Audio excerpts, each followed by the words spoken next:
Hi there. In the era of climate sustainability, measuring and reporting greenhouse gas emissions has become a crucial endeavor for organizations aiming to mitigate their environmental impact. Today, we'll explore the concept of emissions classification into three distinct categories, known as Scope 1, Scope 2, and Scope 3. Let's break it down.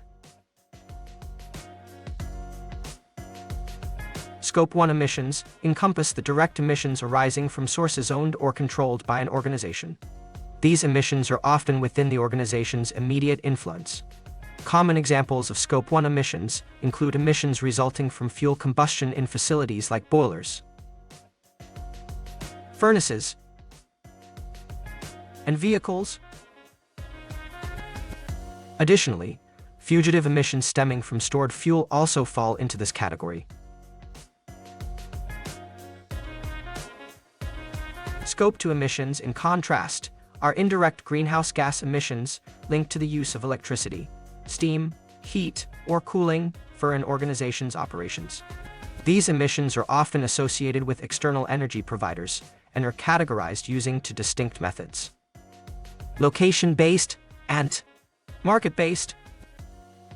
Before diving into these terms, let's grasp the concept of an emission factor. In straightforward language, it acts like a conversion factor, transforming different types of energy or embedded carbon into equivalent emissions. Now, returning to the two calculation methods. The location-based approach calculates emissions based on average emission factors from the local energy grid, while the market-based method considers an organization's specific contractual arrangements for procuring energy, including renewable sources. Scope 3 emissions introduce a higher level of complexity, as they encompass an array of indirect emissions categorized as upstream and downstream. Upstream emissions are associated with the production of an organization's goods and services. This category includes emissions from employee commuting, business travel, purchased goods and services, as well as waste generated during operations. Downstream emissions, on the other hand, pertain to emissions occurring after the production and during the use of goods and services. They involve considerations like the use of sold products and their end-of-life treatment, as well as leased assets and transportation and distribution components.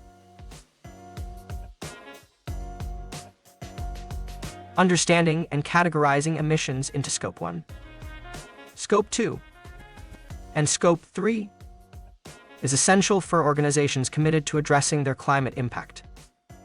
While accounting for Scope 1 and Scope 2 emissions is relatively straightforward, Scope 3 presents unique challenges. It requires collaboration and input from a broad spectrum of stakeholders, including supply chain providers, customers, and employees. This intricate web of dependencies makes accounting for Scope 3 emissions a more demanding task.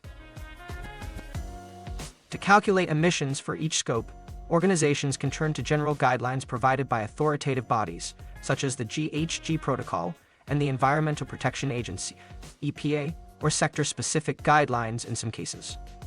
These guidelines offer detailed instructions on the necessary data and emissions factors required for precise calculations. Emissions accounting has been made more accessible through the integration of these guidelines into specialized software tools. These digital solutions assist organizations in efficiently collecting and managing their emissions data, reducing the complexity of the reporting process. By adhering to established guidelines and leveraging technology, your organization can streamline the process of emissions measurement and reporting. Hope you have enjoyed this video. Please remember to subscribe to our channel for more videos like this.